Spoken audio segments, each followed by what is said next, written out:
فأعوذ بالله من الشيطان الرجيم بسم الله الرحمن الرحيم قال الله تعالى في الكلام المجيد والفرقان الحميد قل بفضل الله وبرحمته فبذلك فليفرحوا صدق الله العظيم وصدق رسوله النبي الكريم الأمين ونحن على ذلك من الشاهدين والشاكرين والحمد لله رب العالمين إن الله وملائكته يصلون على النبي يا أيها الذين آمنوا صلوا عليه وسلموا تسليما الصلاة والسلام عليك يا سيدي يا رسول الله وعلى وأصحابك يا حبيب الله الصلاة والسلام عليك يا سيدي يا رسول الله وعلى آلك وأصحابك يا رحمة للعالمين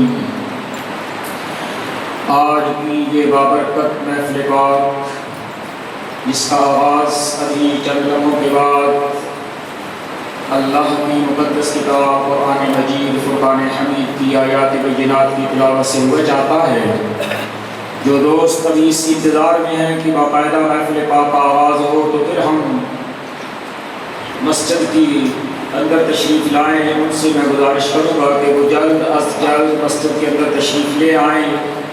جیسا کہ ہمارا سابقہ ریکارڈ ہے کہ ہم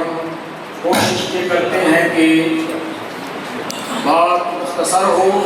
اور اثر کرنے والی ہو، سمجھنے والوں کے لیے عمل کی جو ہے وہ دعوت والی ہو،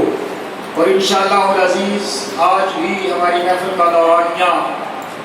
کم و بیش 1 گھنٹہ 10 منٹ کا ہوگا، تو ہماری خوش قسمتی ہے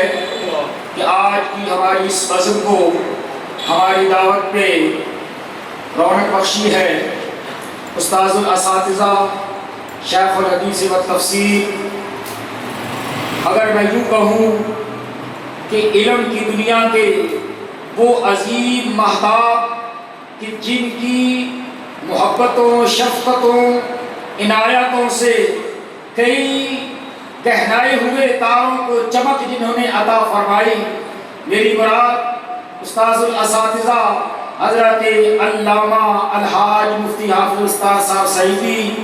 دامت برکت اللہ علیہ، آپ کی تشریف آوری کا میں بہت دل سے شکریہ ادا کرتا ہوں، اور ہماری خوشبختی کہ آپ کے ساتھ ہماری آج کی اس بزم میں حضور سیدی داتا غریب نواز کے قدموں کے اندر بہت ہی جسے کہتے ہیں نا حقیقت کے اندر درویشانہ زندگی بسر کرنے والی ہستی میرے برادر مکرم جناب محترم طاہر شہزاد سیالی صاحب، محتمین ناظم اعلیٰ جامعہ حنفیہ غوثیہ، اور ماشاءاللہ حضور سیدی داتا غریب نواز کی چوکھٹ کے اندر بیٹھ کر ہر لمحہ اللہ کے قرآن کی تلاوت سکھانے والے، پڑھانے والے میرے محترم قاری غلام فرید صاحب حسنی، وہ بھی تشریف لائے۔